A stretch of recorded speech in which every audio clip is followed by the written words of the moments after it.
All right, so today we're going to be talking about the DJI MAVIC Pro. It's probably one of the most reviewed drones on YouTube right now, but this isn't going to be another review video. This is going to be more of an update as to how the Mavic has served me during my past experience with it, as well as, help those determine whether or not they want to pick one up for themselves. One of the first things to consider when looking into picking up a Mavic is going to be the price.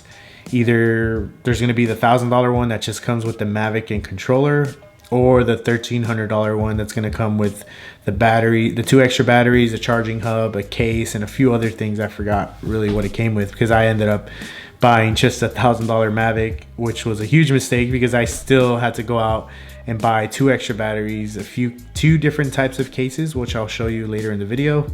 And it was just a hassle. I should have just went ahead and picked up the bundle. So I recommend, if you're really interested in purchasing the Mavic, just go ahead and spend the extra money for the bundle because you will eventually need extra batteries. Another thing to consider before purchasing this drone is going to be, just ask yourself, why do I want this? Why do I want this piece of gear? The last thing you want to do is pick up the drone for $1,000 or $1,300 and then have it end up sitting at the end of your nightstand just collecting dust, which is something kind of that happened to me. Like, if it wasn't for the fact that I sold a few things to make up the money to buy a drone, I think I would have been a little bit more upset. But I kind of found a new use for the drone, which is what I'm going to be talking about next.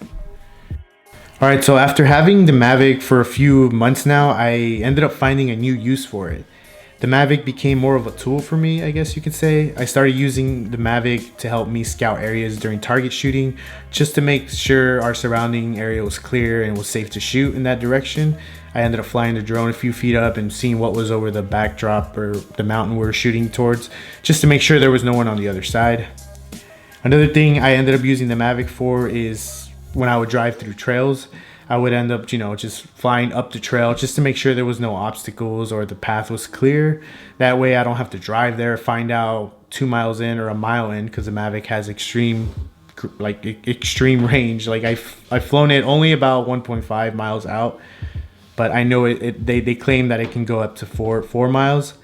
And the way I would use it is I would fly up the trail just to make sure everything was clear, instead of, like I said, driving there, wasting all this gas, and then coming back, wasting more gas. So the Mavic is kind of like in my tool bag, you can say. So I end up taking it with me every time I leave the city, if I'm going to be going out trail running or just shooting out in the desert, just because it just comes in handy. The extra range, the video quality is great, so you can use it for all sorts of things. Even though the Mavic records in great video quality, you might want to pick up some ND filters. Here on all this desert footage, I'm using an ND8 filter, which is kind of like sunglasses for a drone or your f-stops on your camera, just to help you balance out the light, because if you don't use filters and you fly on a very sunny day, you're going to end up having a very exposed video or picture, whatever it is that you're taking, and it's just going to look very off with the rest of your video. So I recommend picking some of these filters up. They're not that expensive and they make your videos look a whole lot better. Earlier, because I found more uses for the Mavic, I had to pick up some cases to protect it from breaking during travel. And the 2 cases I went with was this one from Amazon. I'll put the link down below for it because it has a weird name. Few manufacturers make it also, so you might find it cheaper somewhere else.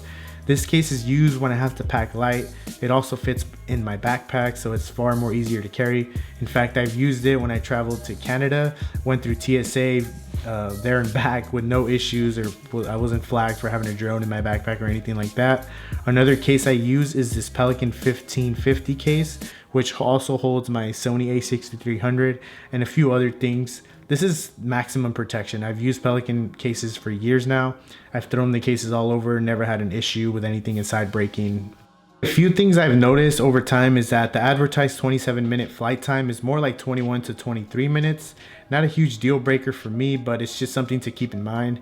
Another thing is you will run into a lot of restricted airspace or no-fly zones if you live in a big city like I do. But if you don't, you won't have much trouble flying around your neighborhood.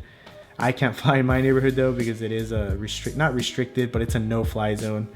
In conclusion, I'm glad I picked up the Mavic, especially because I found more uses for it than just recording aerial footage.